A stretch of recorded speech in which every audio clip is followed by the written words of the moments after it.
Welcome to Dreamy Old Stories. Here we tell slow and gentle tales from history. Stories that calm your mind and help you fall asleep. If you enjoy the journey, don't forget to like, comment, share, and subscribe. Now, let's begin tonight's dreamy story. Because here's the truth.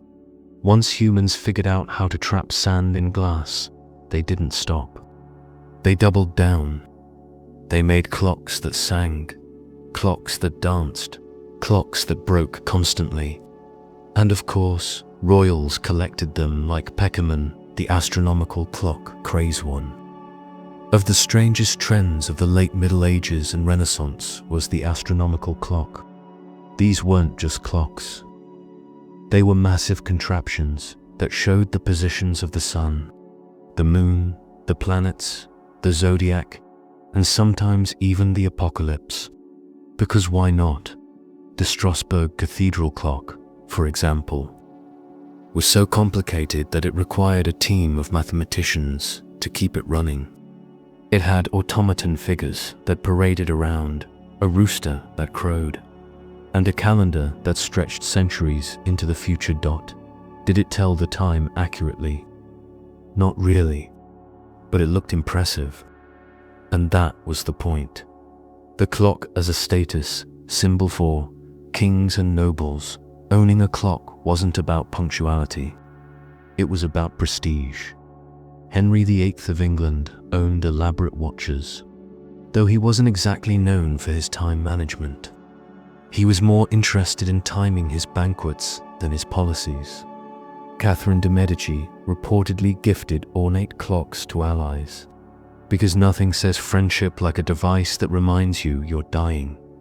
The Habsburgs, naturally, collected clocks that were as inbred as their family tree, overly complicated, fragile, and prone to breaking down. The problem of accuracy, here's the thing. Most of these clocks weren't very accurate. They drifted constantly. They needed constant adjustment, and they were expensive to maintain. But accuracy wasn't the point.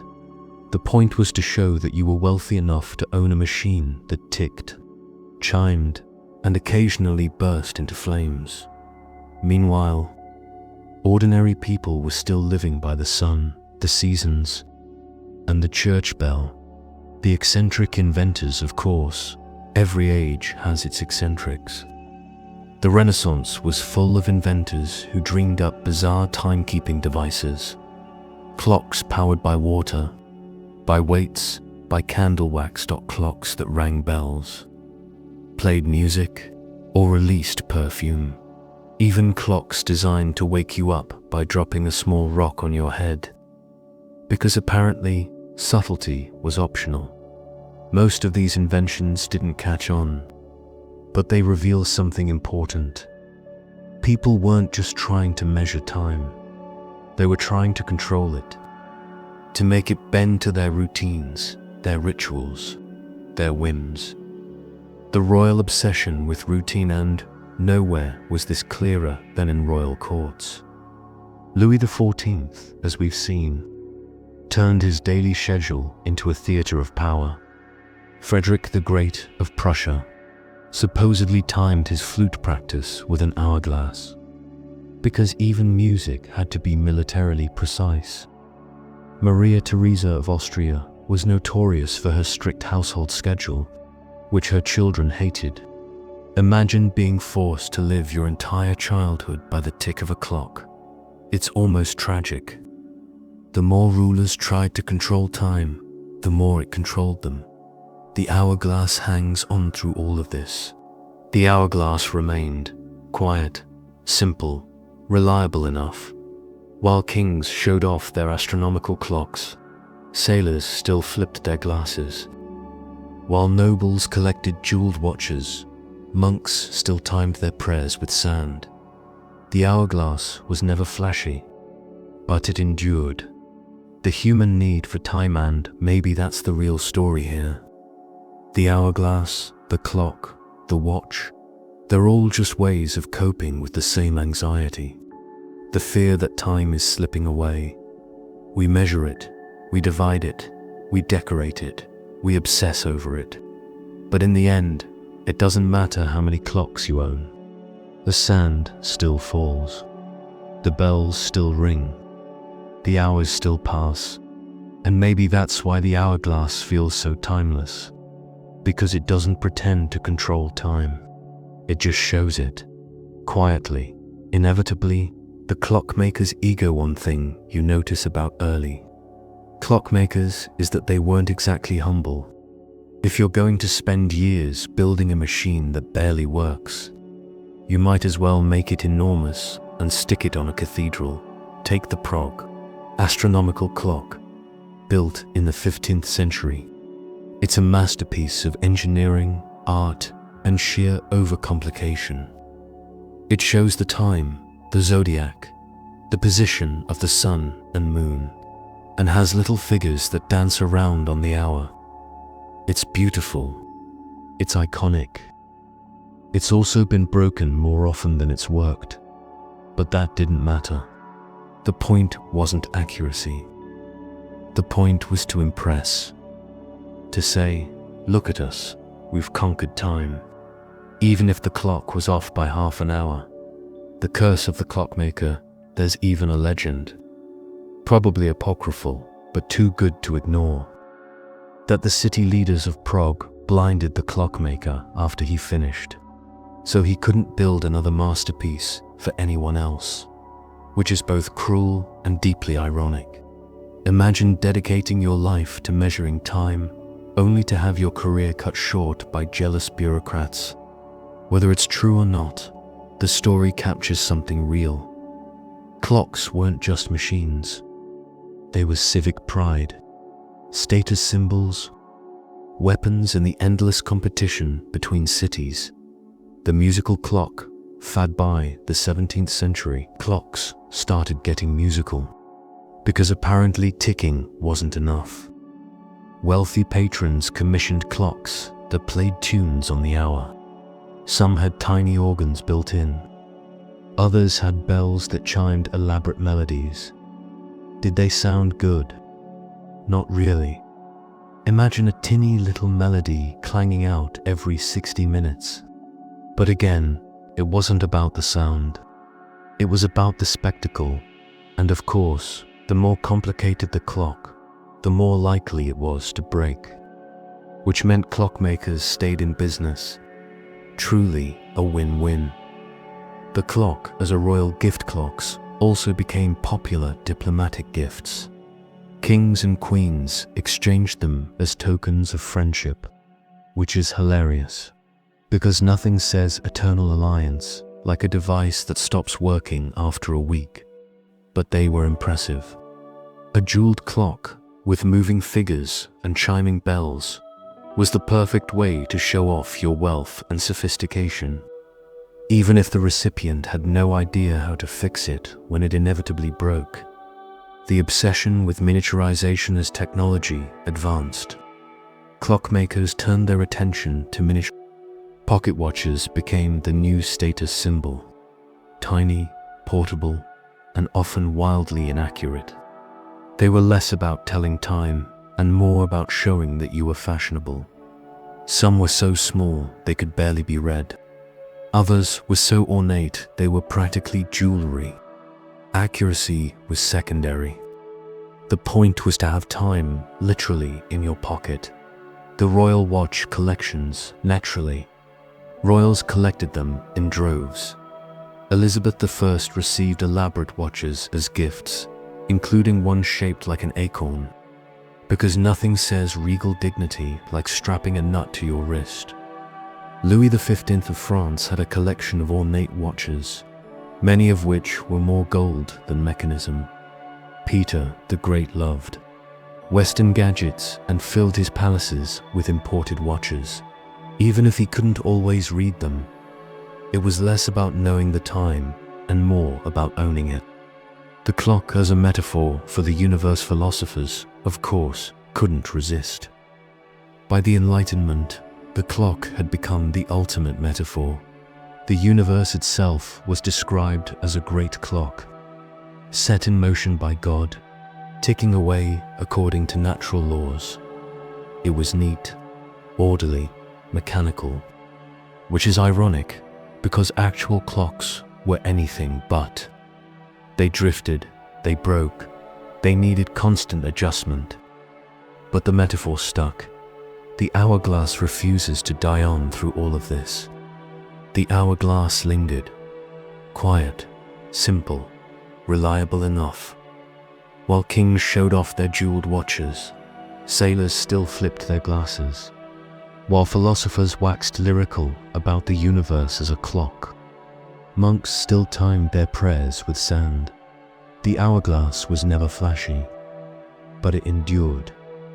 The human comedy of time, and maybe that's the real lesson.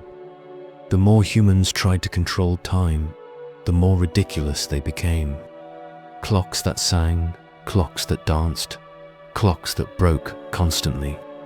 Kings who scheduled their lives down to the minute, only to lose their kingdoms anyway. Meanwhile, the hourglass just kept trickling, grain by grain, quiet, steady. Inevitably, the clock, a civic theater by the Renaissance. Cities were competing with each other not just in trade or warfare, but in who could build the most ridiculous clock tower. It wasn't enough to have a bell that rang the hours. No, your clock had to have moving figures, elaborate astronomical dials, and ideally some kind of terrifying automaton that reminded everyone of death. The Munster astronomical clock, for example, had a parade of apostles that marched out every day at noon. The Strasbourg clock had a rooster that crowed. The Bern clock tower had a jester who rang bells. Imagine being a medieval child, dragged to the square to watch a puppet show about mortality every day at lunch. Truly, the golden age of entertainment. The clock as a weapon of civic pride. These clocks weren't just for fun. They were statements. A city with a giant clock was saying, "We are modern. We are powerful. We can afford to waste money on a machine that breaks constantly." And of course, they broke constantly. Early clocks were fragile, temperamental, and required constant maintenance. Cities hired teams of clock keepers whose entire job was to keep the thing running, which meant that half the time, the great civic clock was either wrong or silent. But nobody cared. The point wasn't accuracy. The point was prestige. The royal clock fetish, meanwhile, in palaces, kings were filling their halls with clocks. Not just one or two, dozens, hundreds. Louis XV of France had so many clocks in Versailles that visitors complained about the constant chiming. Imagine trying to sleep in a palace where every 15 minutes, something somewhere is dinging. Catherine the Great of Russia filled her palaces with elaborate imported clocks. Some played music, some had moving figures. All of them required constant winding by exhausted servants. George III of Britain collected scientific instruments, including clocks, and spent hours fiddling with them. Admirable hobby, but again, not the best look when your empire is falling apart. The clock as a symbol of control for rulers. Clocks weren't just toys. They were symbols of control. To own time was to own power. To schedule your court, your meals, your rituals with precision was to remind everyone that you were the center of the universe. Louis XIV's rigid daily schedule wasn't about efficiency. It was about dominance. By forcing his courtiers to live by his clock, he reminded them that their time belonged to him. It's the same logic as modern corporations scheduling 7 a.m. meetings. It's not about productivity. It's about reminding you who's in charge. The clock as a scientific tool, of course. Clocks also had their serious uses. By the 17th century, accurate timekeeping was essential for navigation. Determining longitude at sea required precise clocks, a problem that baffled scientists for centuries. The solution came with John Harrison's marine chronometers in the 18th century. These were marvels of engineering, accurate enough to keep time on a rolling ship. They revolutionized navigation and saved countless lives. And yet, even as chronometers were changing the world, sailors still relied on hourglasses for daily routines. Because sometimes the simplest tools endure. The clock, as a metaphor, philosophers naturally couldn't resist. By the Enlightenment, the clock had become the ultimate metaphor. The universe itself was described as a great clock, set in motion by God, ticking away according to natural laws. It was neat, orderly, mechanical, which is ironic because actual clocks were anything but. They drifted, they broke, they needed constant adjustment. But the metaphor stuck. The hourglass in the age of clock sand through all of this. The hourglass lingered, quiet, simple, reliable enough. While kings showed off their jeweled watches, sailors still flipped their glasses. While philosophers waxed lyrical about the universe as a clock, monks still timed their prayers with sand. The hourglass was never flashy, but it endured. The human comedy of time, and maybe that's the real lesson. The more humans tried to control time, the more ridiculous they became. Clocks that sang, clocks that danced, clocks that broke constantly. Kings who scheduled their lives down to the minute, only to lose their kingdoms anyway. Meanwhile, the hourglass just kept trickling, grain by grain, quiet, steady. Inevitably, the hourglass in the modern imagination, by the 19th century, the hourglass was obsolete as a serious tool, but it lived on in imagination. It became a symbol in art, literature, and eventually pop culture. Board games adopted it. Writers used it. Death still carried it in paintings. And eventually, it became an proof that medieval symbolism still lingers in our digital lives. The gentle irony of Sandan. Maybe that's why the hourglass endures. Because it's flawed, inconsistent, easily disrupted. And yet, it's strangely comforting. The clock is loud. The watch is precise. The calendar is relentless. But the hourglass, it's quiet, gentle. Watching sand fall is like watching waves or fire or clouds. It slows you down, reminds you that time isn't a machine. It's a stream, and in a world obsessed with precision, maybe that's exactly what we need. Because here's the thing, for most of history, people lived by natural rhythms. The sun rose, you worked. The sun set, you stopped. Seasons dictated planting and harvest. Nobody cared if it was 2:17 or 2:23. But then came the Industrial Revolution, and suddenly minutes mattered. The factory clock factories changed everything. Machines didn't care about sunrise or sunset. They cared about shifts, and shifts had to be timed. So factory owners installed clocks. Big, loud, relentless clocks. Workers were expected to arrive on time, leave on time, and work at the pace of the machine. Being 5 minutes late wasn't just inconvenient, it was punishable. It was the birth of time, discipline, and it was miserable. Imagine going from a life where you worked with the seasons to a life where a bell told you when to eat, when to rest, when to stop. The tyranny of the whistle factories didn't just have clocks. They had whistles. Loud, shrieking whistles that signaled the start and end of shifts. Entire towns lived by them. You woke up to the whistle. You ate lunch to the whistle. You went home to the whistle. It was like living inside a giant, angry kettle. And of course, the whistles weren't always accurate.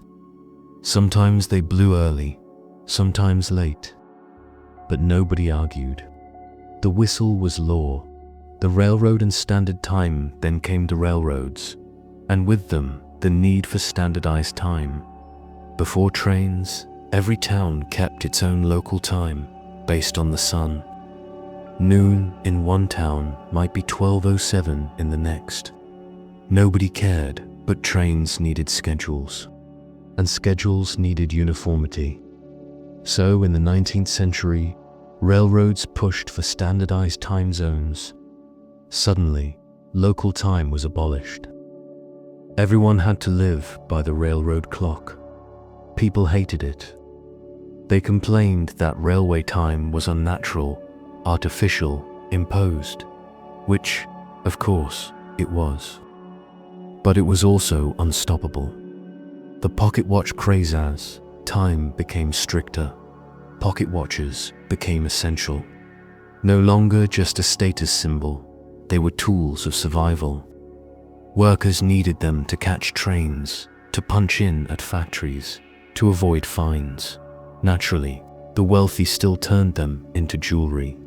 Gold cases, jeweled dials, ornate engravings. But even ordinary workers scraped together money for cheap watches. Because in the New World, not knowing the time was dangerous. The rise of punctuality as a virtue before the industrial age. Being late wasn't a moral failing. It was just life. But with factories and railroads, punctuality became a virtue. Being on time meant being disciplined, reliable, respectable. Being late meant being lazy, irresponsible, even immoral. It's amazing how quickly society internalized this. Within a generation, people went from ignoring minutes to obsessing over them. And we've never really stopped. The clock, as a symbol of authority clocks, became symbols of authority. Town halls, factories, schools, all had big clocks visible to everyone. They weren't just telling time. They were telling you who was in charge of it. And of course, they rang bells constantly, because nothing says discipline like being reminded every hour that you're still at work. The hourglass in the industrial age, by now. The hourglass was obsolete as a serious tool, but it didn't vanish. It lingered in classrooms, kitchens, and games. Teachers used them to time lessons. Cooks used them to time eggs. Children played with them. It was no longer about precision. It was about symbolism, a reminder of a slower, gentler way of measuring time. The human cost of time disciplined a shift to industrial time wasn't just about clocks. It was about control. Workers lost autonomy. Their days were chopped into rigid segments. Their lives were ruled by bells and whistles. It was efficient. It was profitable. But it was also dehumanizing. And people felt it. Diaries from the 19th century are full of complaints about the tyranny of the clock, about the loss of freedom, about the sense that life itself had been mechanized. The irony of progression. Here's the irony. The more precise timekeeping became, the less people seemed to enjoy it. The hourglass was flawed, inconsistent, clumpy. But it was human. The factory clock was precise, relentless, unforgiving, and it made people miserable. Progress, it turns out, isn't always progress. The factory bell as a new religion in many ways. The factory bell replaced the church bell. For centuries, bells had marked prayers, festivals, and holy days. Now they marked shifts, breaks, and quotas. The sound that once called you to salvation now called you to the textile mill. Workers joked, bitterly, that the bell was their new priest. It dictated when they rose, when they ate, when they rested, when they stopped. And unlike the church, there was no promise of eternal reward. Just another day of soot and sweat. The rise of the punch clock by the late 19th century. Factories introduced punch clocks.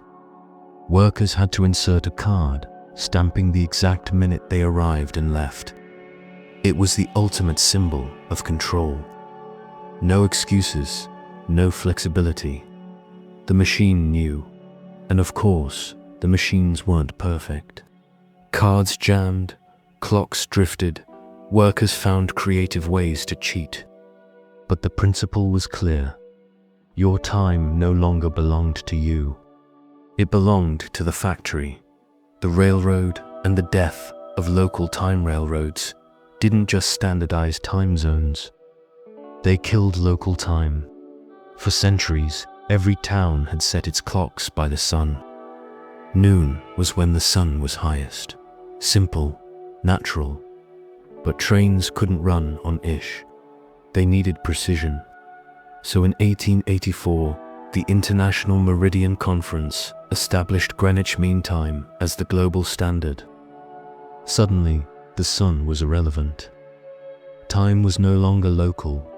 It was global. People resisted. Farmers complained that railway time was unnatural. Some towns refused to change their clocks. But eventually, resistance crumbled. The train schedule was too powerful. The cult of punctuality by the Victorian era. Punctuality had become a moral obsession. Being on time wasn't just practical. It was virtuous.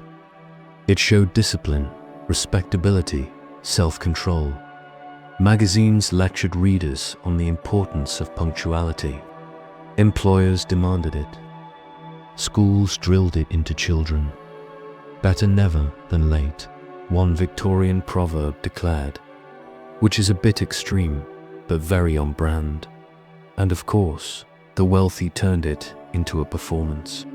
Arriving exactly on time to a dinner party was a mark of refinement. Arriving late was an insult. Arriving early was gauche. Truly, a minefield of etiquette. The pocket watch, as identity, the pocket watch, became more than a tool. It became part of a man's identity. A gentleman without a watch was incomplete. Workers saved for cheap watches, proudly displaying them as proof of respectability. Railroad companies even issued official watches to conductors, requiring them to be inspected regularly for accuracy. A late train wasn't just inconvenient, it was dangerous. Lives depended on synchronized watches, so yes. The modern obsession with checking your phone every 5 minutes has deep roots. The clock and the home clocks also invaded the home. Mantle clocks, wall clocks, alarm clocks.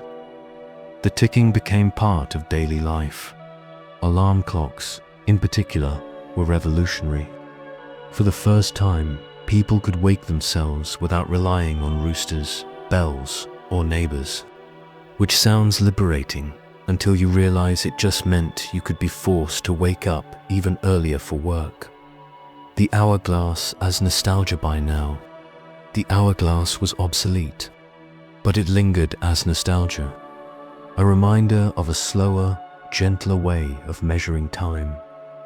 Victorian homes sometimes displayed them as ornaments. Writers used them as metaphors. Children played with them. They were no longer tools, but symbols. And in a world of relentless ticking, the quiet trickle of sand must have felt strangely comforting. The psychological toll the shift to industrial time had a profound psychological impact. People began to see their lives not as flows, but as schedules. Hours became commodities. Time is money, Benjamin Franklin had declared, and the industrial age took him literally. Workers sold their hours. Employers bought them.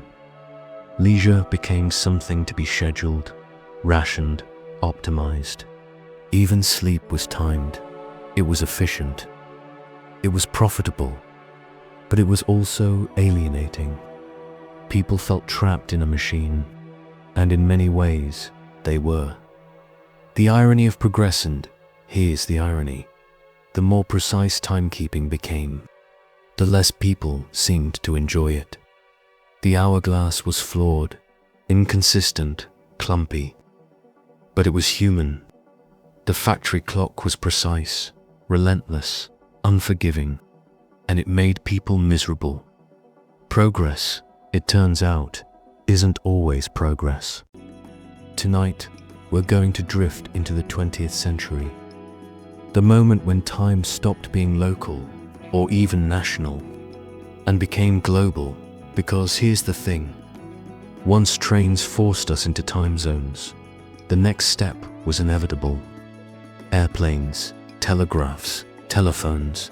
Suddenly, the whole world needed to agree on what time it was. And that's when things got really strange. Greenwich rules the world in 1884.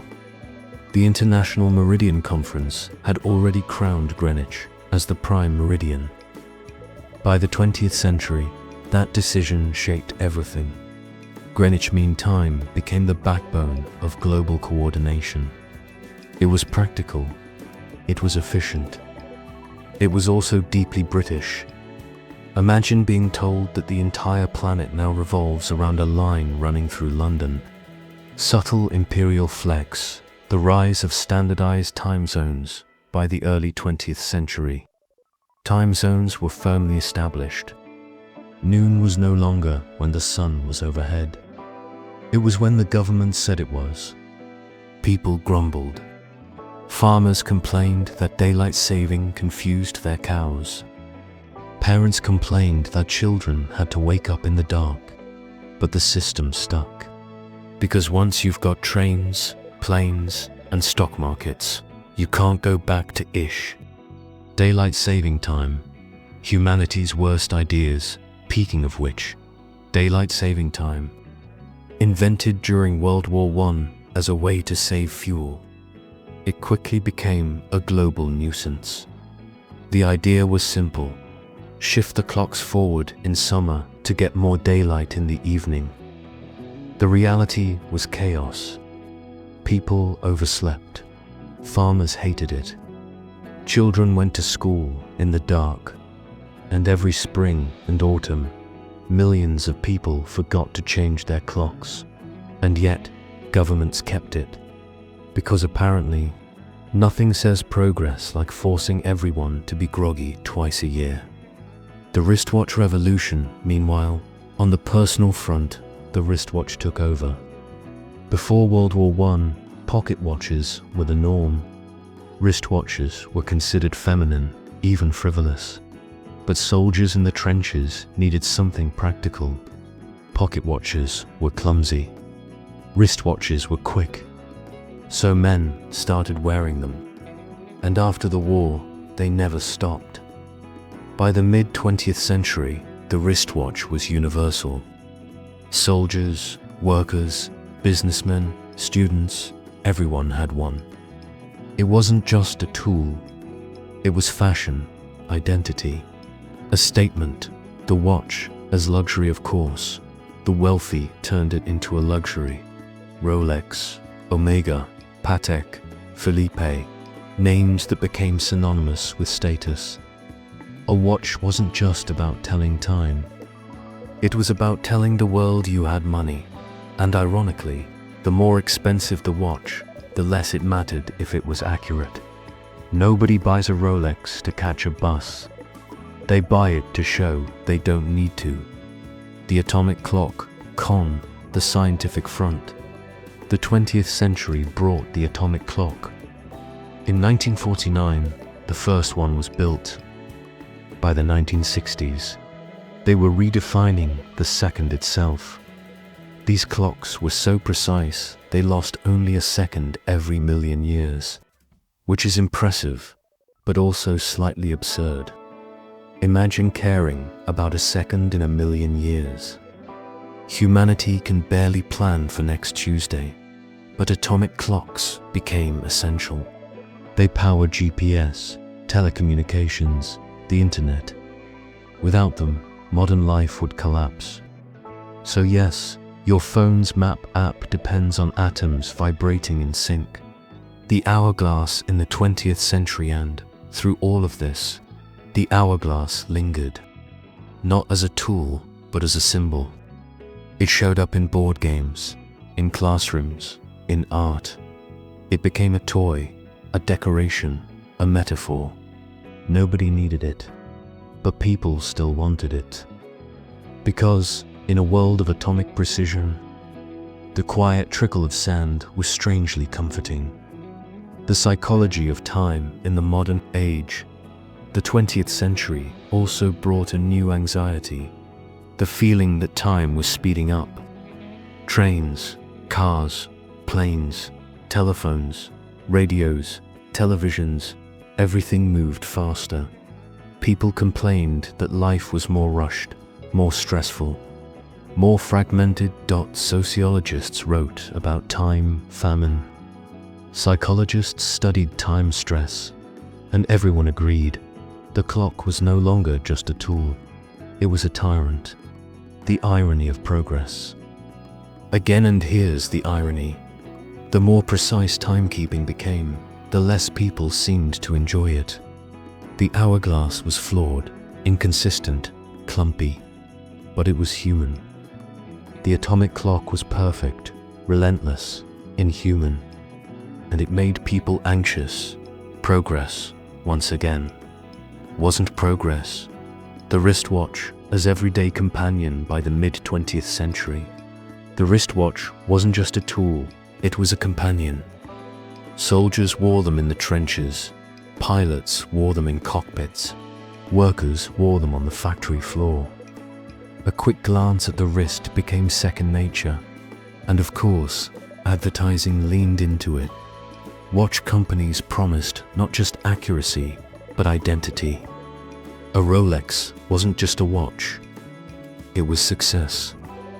An Amiga wasn't just a timepiece, it was adventure. A Timex wasn't just affordable, it took a licking and kept on ticking, which is a very strange slogan when you think about it. The watch as a war. Hero World War II cemented the wristwatch's place in culture. Soldiers relied on them for coordination, pilots for navigation, commanders for timing attacks.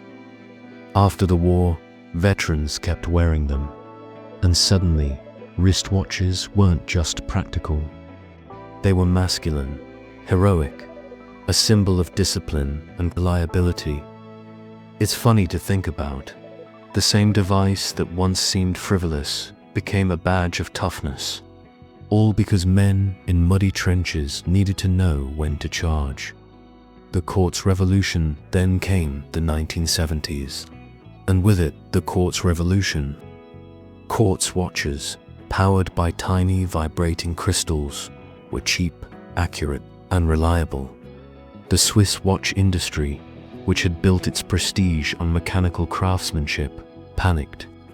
Suddenly, anyone could afford a watch that kept better time than a Rolex.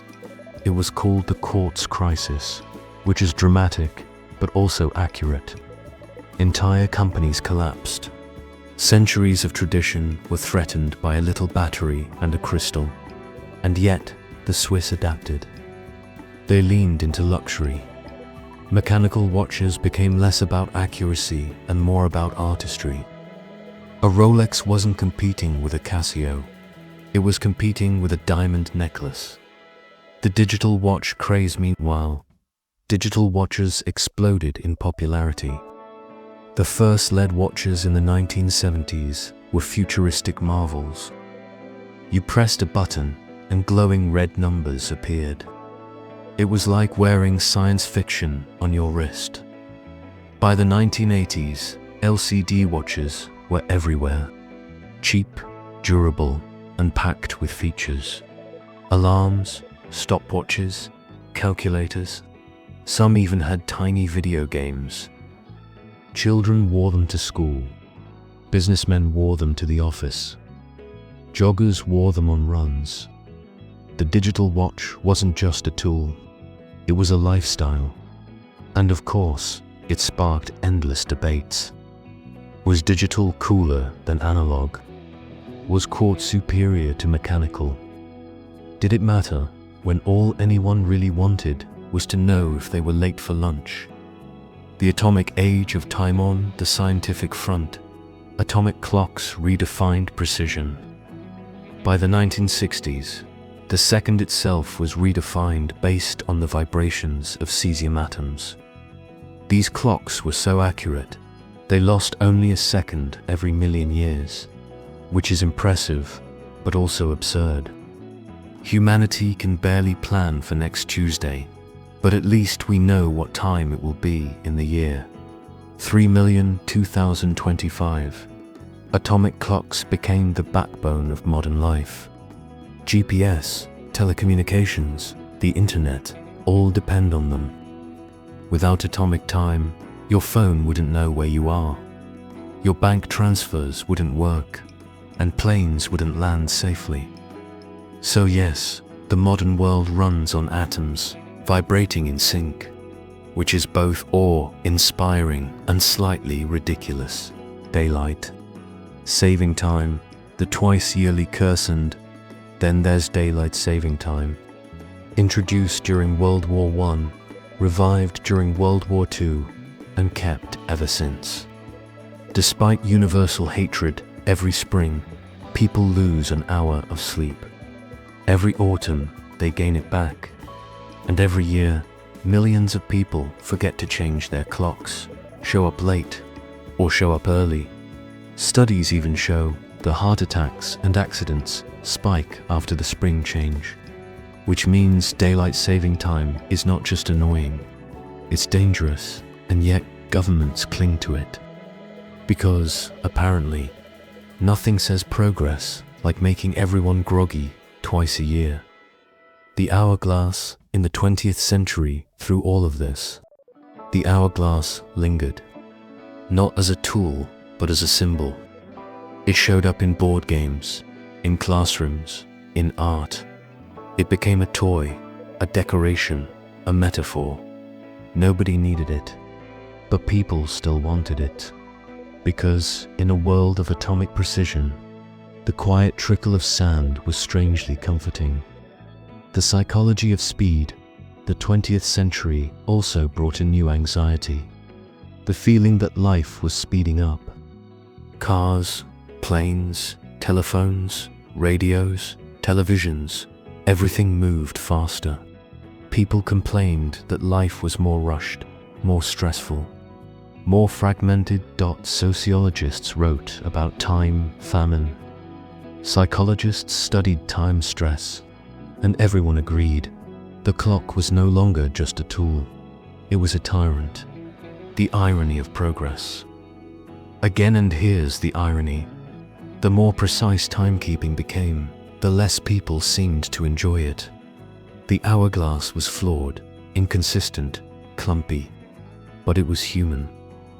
The atomic clock was perfect, relentless, inhuman, and it made people anxious. Progress, once again, wasn't progress. We're going to drift into the digital age. The moment when time stopped being something you looked at and became something that looked at you. Because here's the thing, once time went digital, it stopped being a tool and became an environment. You don't check the time anymore. You live inside it. The computer clock.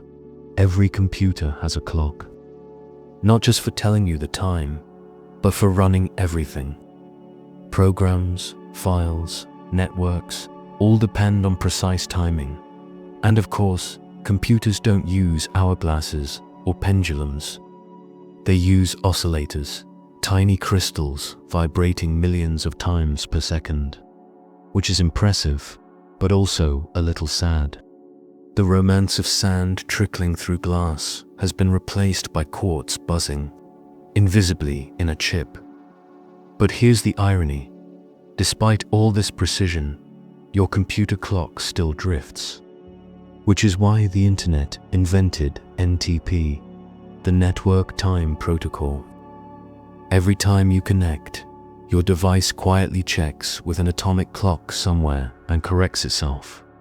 You don't even notice. Time just updates the phone as a pocket clocked. Then came the smartphone. And suddenly, everyone carried a perfect clock in their pocket.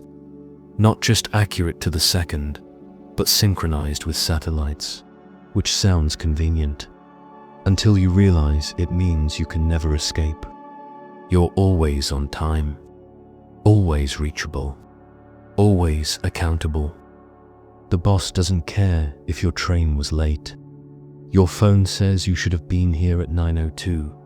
It's the final stage of time discipline. The factory bell has been replaced by push notifications. The death of waiting, one of the strangest side effects of digital time, is the death of waiting. In the past, waiting was normal. You waited for letters, for trains, for news. You stared at hourglasses, at clocks, at the sky. Waiting was part of life. Now, everything is instant. Messages arrive in seconds. News updates constantly. Entertainment streams on demand. Waiting feels unnatural, even intolerable.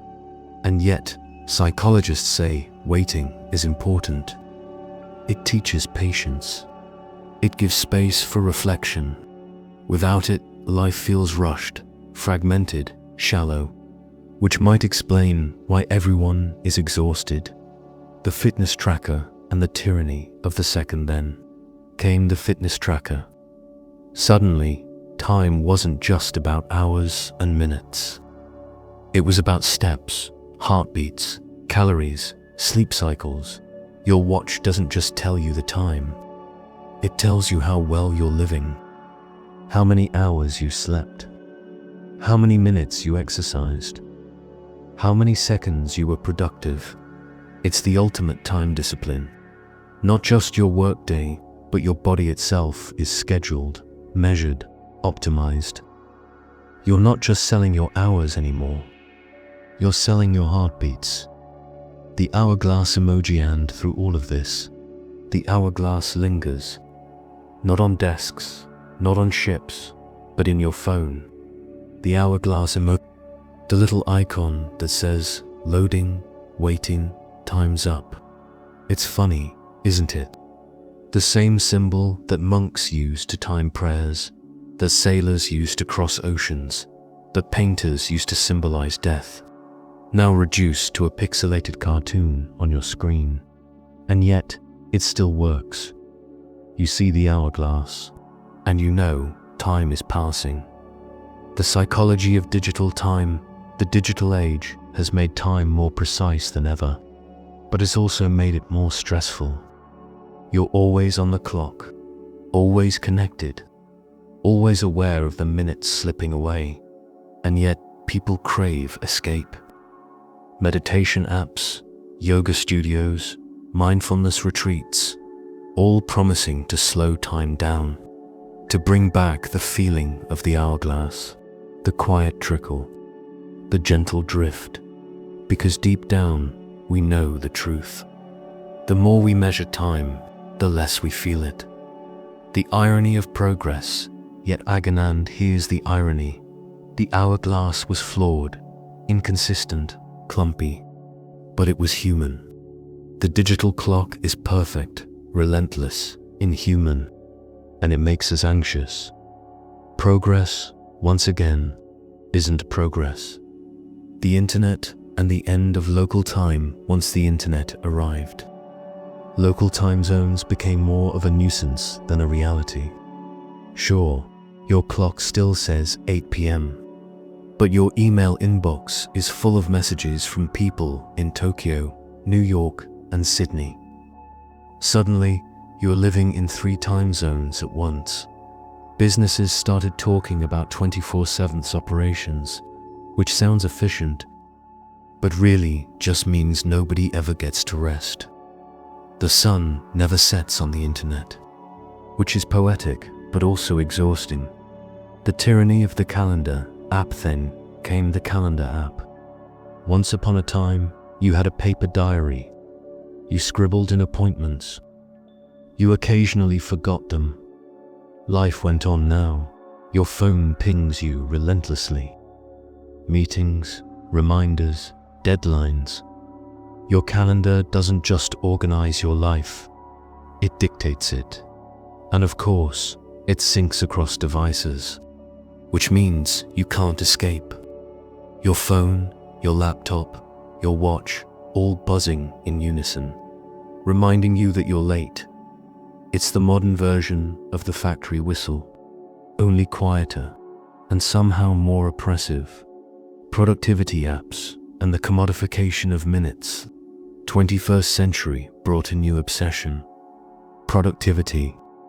Apps that track your tasks, your habits, your focus. Timers that slice your day into Pomodoro intervals. Charts that show how many minutes you spent on email, on browsing, on staring blankly at the wall. It's the ultimate time discipline. Not just your workday, but your attention itself is measured, optimized, monetized. You're not just selling your hours anymore. You're selling your seconds. And the irony: the more people track their productivity, the less productive they feel. Because once you start measuring, you start worrying. The smartwatch and the body clock, then came the smartwatch. Suddenly, time wasn't just on your wrist. It was in your bloodstream. Your watch doesn't just tell you the hour. It tells you your heart rate, your steps, your sleep cycles. It nags you to stand up, to breathe, to move. It's not just a clock. It's a coach, a doctor, a nagging parent. And of course, people love it. Because nothing says freedom like being constantly reminded that you haven't walked enough today. The hourglass as a digital icon, and through all of this, the hourglass lingers. Not on desks, not on ships, but on screens. The hourglass icon. The little symbol that says loading, waiting, processing. It's funny, isn't it? The same symbol that monks use to time prayers, that sailors used to cross oceans, that painters used to symbolize death, now reduced to a spinning pixel telling you your computer is frozen. And yet, it still works. You see the hourglass, and you know time is passing. The culture of speed, the digital age, has made life faster than ever. Emails, texts, notifications, everything demands instant response. Waiting feels intolerable. Silence feels suspicious. Sociologists talk about acceleration. Psychologists talk about time stress. Everyone talks about burnout. And yet, nobody slows down. Because the system won't let them. It's ironic. We invented machines to save time. And now we spend all our time serving the machines. The search for timelessness sound. Maybe that's why people crave escape. Meditation apps, yoga retreats, mindfulness workshops, all promising to slow time down, to bring back the feeling of the hourglass, the quiet trickle, the gentle drift, because deep down we know the truth. The more we measure time, the less we feel it. The hourglass as comfort, and so the hourglass endures, not as a tool, but as a comfort, a reminder that time doesn't have to tick, buzz, or ping. It can just fall, quietly, inevitably. In a world of atomic clocks and digital schedules, the hourglass feels almost rebellious, a tiny act of resistance, a reminder that time is not just precision, it's presence. The quest for perfect time, right now. Scientists are building clocks so accurate they won't lose a second in the entire age of the universe, which is impressive, but also a little pointless. Do we really need to know the time 13 billion years from now? Humanity can barely plan for the weekend, but the pursuit continues. Optical lattice clocks, quantum clocks, clocks that measure the vibrations of single atoms. Each one more precise than the last. Each one more absurdly unnecessary for daily life. Because let's be honest, nobody needs a quantum clock to boil an egg. Timekeeping in space, of course. Space complicates everything. GPS satellites already rely on atomic clocks. Without them, your phone wouldn't know where you are. But as humans push further into space, timekeeping gets weirder. Relativity means time runs differently depending on gravity and speed. Astronauts on the International Space Station age slightly slower than people on Earth, which sounds cool until you realize it's only a few milliseconds. Not exactly a ticket to immortality. Still, scientists are working on space clocks that can keep time across planets, because apparently, one day we'll need to know the exact second on Mars. The dream of time travel and, of course, the ultimate fantasy, time travel. Writers, scientists, and conspiracy theorists all dream of it. Machines that can leap into the past or rocket into the future. The reality? Physics says maybe the future is possible, but the past is complicated, which is a polite way of saying probably not. But that hasn't stopped people from trying. And honestly, even if time travel were possible, would it help? Humanity can't even handle daylight saving time without chaos. Imagine the paperwork for visiting the 14th century, the corporate clock. Meanwhile, in the present, corporations are still finding new ways to monetize your minutes. Productivity apps, wearable trackers, AI assistants, all designed to squeeze more work out of every second. It's the final stage of time discipline. Not just your hours, not just your seconds, but your attention itself is bought and sold. You're not just living in time. You're living on the clock of someone else's profit margin. The backlash, slow time, and maybe that's why there's a growing backlash. The slow movement, slow food, slow travel, slow living. People craving escape from the tyranny of the clock. It's ironic. After centuries of chasing precision, people are rediscovering the joy of imprecision, of letting time drift, of living by the sun, the seasons, the body, in other words, going back to the hourglass as eternal symbol, and through it all, the hourglass endures, not as a tool, but as a symbol, a reminder that time doesn't have to tick, buzz, or ping. It can just fall, quietly, inevitably, in a world of quantum clocks and digital schedules. The hourglass feels almost rebellious, a tiny act of resistance, a reminder that time is not just precision, it's presence, the final irony, and maybe that's the final irony. After centuries of chasing perfect time, humanity may end up right back where it started, watching sand fall, grain by grain, quiet, steady, inevitably, because in the end, the hourglass was never really about measuring time. It was about reminding us that time is always slipping away.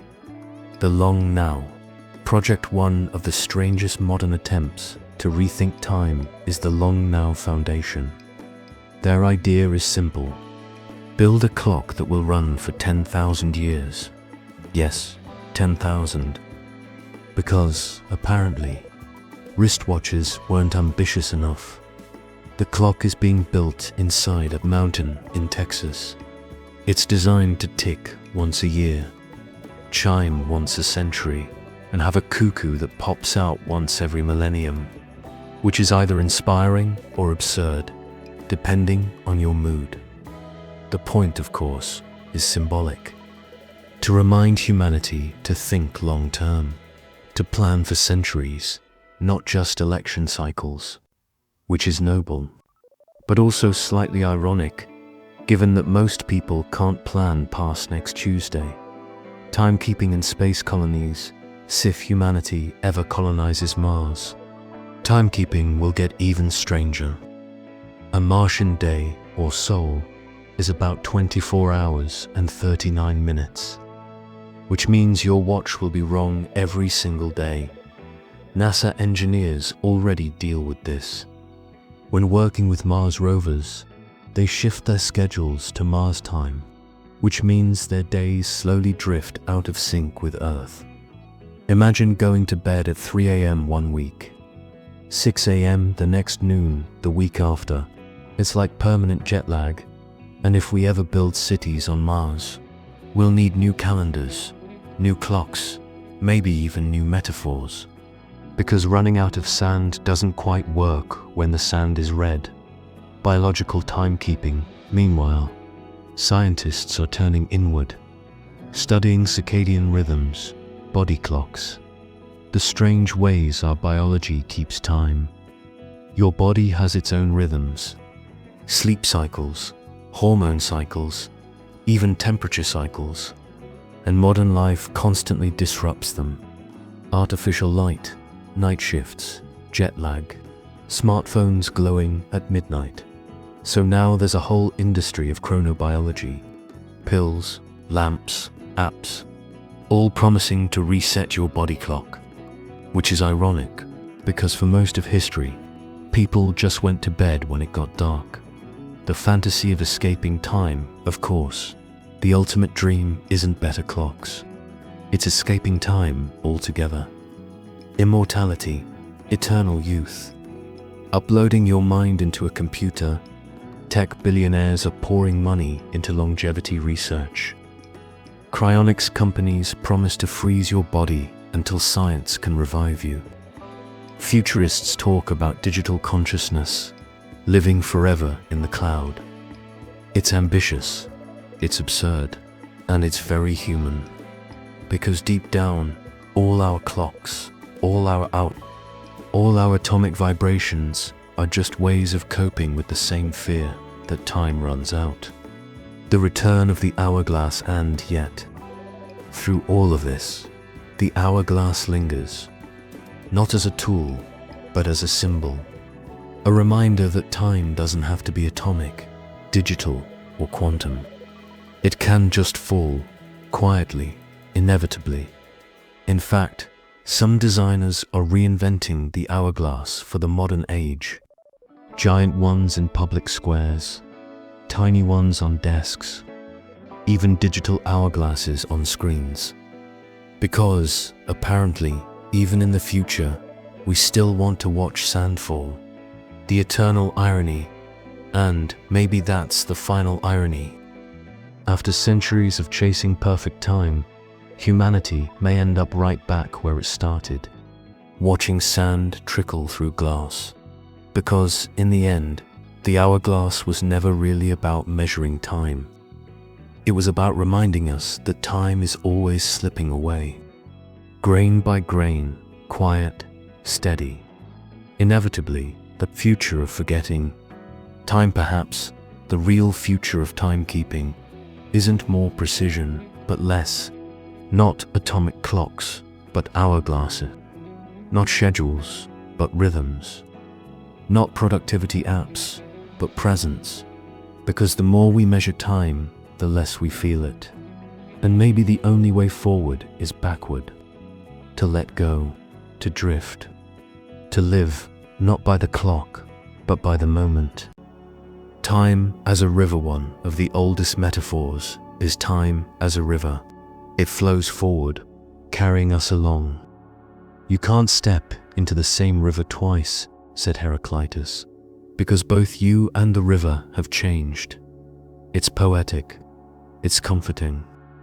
It's also slightly depressing, because if time is a river, then we're all just drifting downstream toward the same waterfall. Time as a cycle lover. Cultures saw time as a cycle. The seasons repeat. The sun rises and sets. Empires rise and fall. Life and death turn endlessly. It's less depressing, but also less comforting. Because if time is a cycle, then nothing really changes. You're just stuck on the wheel, like a cosmic hamster. Time as an illusion. Then there are the philosophers who say time isn't real at all. Augustine wondered what time was, and admitted he only knew until someone asked him. Einstein showed that time bends, stretches, slows down. Some physicists argue that past, present, and future all exist simultaneously, and our sense of now is just a trick of perception, which is fascinating, and also useless when you're late for work. Try telling your boss, "Sorry, I'm late." But time is an illusion. See how that goes? The human obsession with measuring what's striking is how obsessed humans are with measuring time, even when they don't understand it. We've built sundials, water clocks, hourglasses, pendulums, quartz watches, atomic clocks, each one more precise than the last. And yet, the basic mystery remains. What are we actually measuring? Motion, change, entropy, or just our own anxiety? The hourglass as philosophy, and maybe that's why the hourglass endures. Because it doesn't pretend to explain time. It just shows it, grain by grain, quiet, steady, inevitable. It doesn't tell you what time is. It just reminds you that it's passing, which, in the end, might be all you need to know. The comfort of not knowing, and maybe that's the final lesson. After centuries of clocks, calendars, and quantum vibrations, maybe it's okay not to know what time really is. Maybe it's enough to feel it, to watch it, to live in it, because in the end, time isn't just something we measure. It's something we inhabit, something we drift through, something we can never quite hold. Tonight, we're going to drift into the final stretch, not the history of timekeeping, but the history of living with time, because after all the inventions, all the clocks, all the schedules, the real story isn't about machines. It's about us. The resistance to the clock. Every age has had its rebels. People who refuse to live by the clock. In the Middle Ages, peasants worked by the sun and the seasons, ignoring the bells when they could. In the Industrial Age, workers fought for shorter hours, weekends, holidays. Tiny victories against the factory whistle. In the Digital Age, people delete calendar apps, turn off notifications, and dream of going off-grid. It's a reminder that time discipline has never been natural. It's always been imposed, and people have always resisted the rituals of time at the same time. Humans have always created rituals to make time bearable. Birthdays, anniversaries, holidays, festivals, markers in the endless flow. They don't stop time, but they give it shape. They turn the river into chapters. They make the cycle feel meaningful. And of course, they give us excuses to eat cake, which is perhaps the most important function of all. The personal clocks. Each of us also carries our own personal clock. Not just circadian rhythms, but life rhythms. Childhood, youth, middle age, old age. The seasons of a single life. Cultures mark them differently. Some with rites of passage, some with ceremonies, some with nothing at all. But the rhythm is there, whether we acknowledge it or not. And sometimes it's comforting. Sometimes it's terrifying. Often it's both. The hourglass as meditation, and maybe that's why the hourglass endures. Because it's not just a tool, it's a meditation. Watching sand fall slows you down, reminds you that time isn't just something to measure. It's something to feel. In a world of atomic clocks and digital schedules, the hourglass feels almost radical. A reminder that time doesn't have to tick, it can trickle. The reconciliation with time, and maybe that's the final lesson. After centuries of fighting time, maybe the only way forward is to make peace with it, to stop trying to control it, and start trying to live in it. Because in the end, time isn't just something outside us, it's something inside us. It's not just clocks and calendars. It's memory, anticipation, presence. And maybe the best way to live with time is not to measure it more precisely, but to notice it more deeply, the final irony. And so, after 10 parts, after thousands of words, after centuries of sand and bells and satellites, we end where we began, with the hourglass. Not because it's accurate, not because it's useful, but because it's honest, grain by grain, quiet, steady, inevitable.